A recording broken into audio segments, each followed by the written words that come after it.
Hello, everybody. Welcome to School of Authority. My name is Todd Wall, and we believe here that authority is trust in motion, and trust is what makes people move. The thing we need to talk about today, though, is the problem is my wife calls this all the time. She calls it mansplaining. I'll be driving in the car and I'll go on and on and on and on and on about an issue, and she's just nodding and she's nodding. You know what? She probably got it the first time. But that issue of feeling like we're over explaining, that's a real issue that we can conquer and bring authority to the matter. Let's jump into it. You want to do first? What do you want to do second? I haven't been this excited since today's social media world with influencers. Oh, I already know how to do this, don't I? And the coach just nods. Welcome, everybody. Let's jump right into this situation because I've been in with my wife over and over again like I said, when we're just driving in the car and we'll talk on an issue and I'll just go on and on and on and on and on. This isn't an issue with just me and my wife. This is you with your team.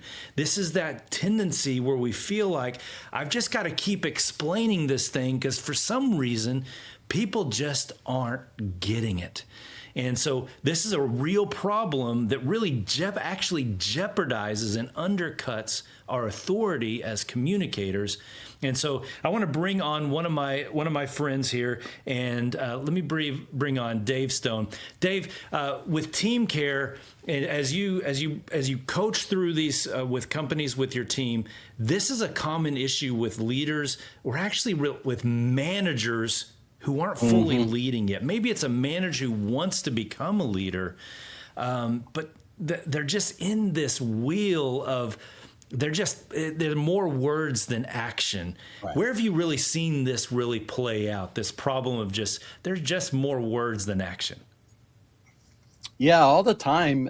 You see this in corporate life, as you said, specifically with managers and people in teams. But here's what I think: over explaining is not arrogance. It's anxiety that's trying to regain safety. So it's really kind of a cry to help.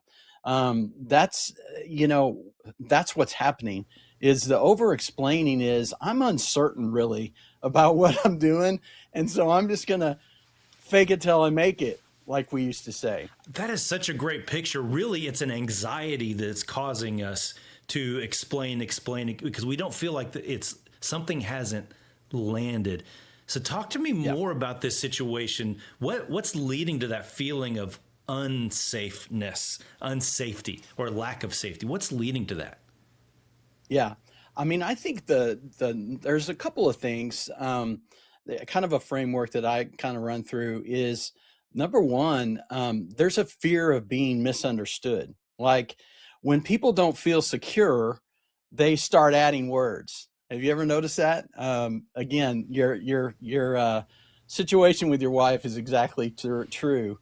Um, she can always tell that I'm lying when I start making up stuff, you know? And it's kind of like in sales, they say just here's the price and stop talking, you know? Mm-hmm. And Yeah. so we tend to almost talk ourselves out of things. And it really is a fear of being misunderstood. Over explaining is an attempt to control perception, that Mm-hmm. person, whatever they are. It usually starts when I have in the past been misinterpreted. And so sometimes in work settings, maybe I've been corrected publicly, and it Mm-hmm. hasn't been done in the proper way.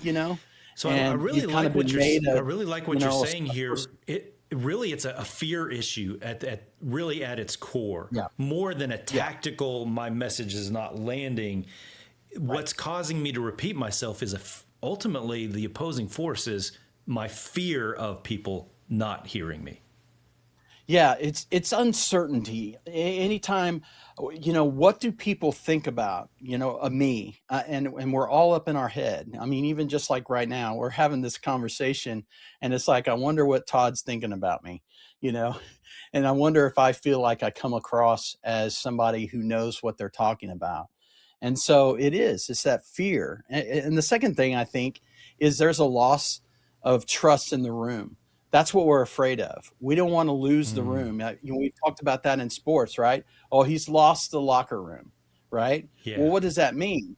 His authority's gone. Maybe they've heard things are going on, sideways, and they're like, when trust drops, explanation increases. There's always more and more explanations when, oh, I feel like I'm losing the room here and I'm losing trust. So therefore, I'm going to over explain that much more. How much of this fear is just imaginary? How much of this fear do you Oh, think of us over explaining because we're worried about how that person's going to interpret us? We're worried about how the room is going to interpret us. How much of this is just a phantom dragon that we're fighting? Oh, I think a lot of times it is. I mean, it's very rarely that you see these dynamics are actually the public humiliation or whatever it is. A lot of it is we're just too much up in our own head about things.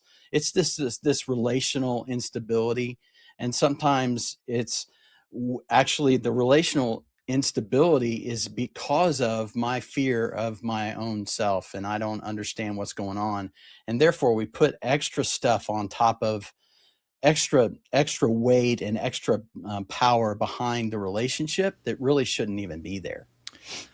I like that. So we're giving them more authority, and in that process, we're robbing our own authority. We're Yeah, taking our absolutely. authority and we're handing it over to someone else. Absolutely. Why? Because I'm insecure. Because I'm afraid that I'm going to lose the authority. Yeah. Therefore, I'm going to clamp down that much more, and I'm going to over explain, and I'm going to say, I know what I'm talking about here, you know? And we Okay. just So over let's explain. let's view this as that's an attack. That's a voice that's coming into our head that says they're not listening to you. They don't care about you. They whatever that negative voice is in your mind that's causing you to hand that authority over. Let's create a counterattack. What would be a Mm. counterattack against that fear of I'm not good enough? How can we fight back on that? Well, I think part of it is you've got to think about where you're from. Where do you come from? What is your source? What is your primary?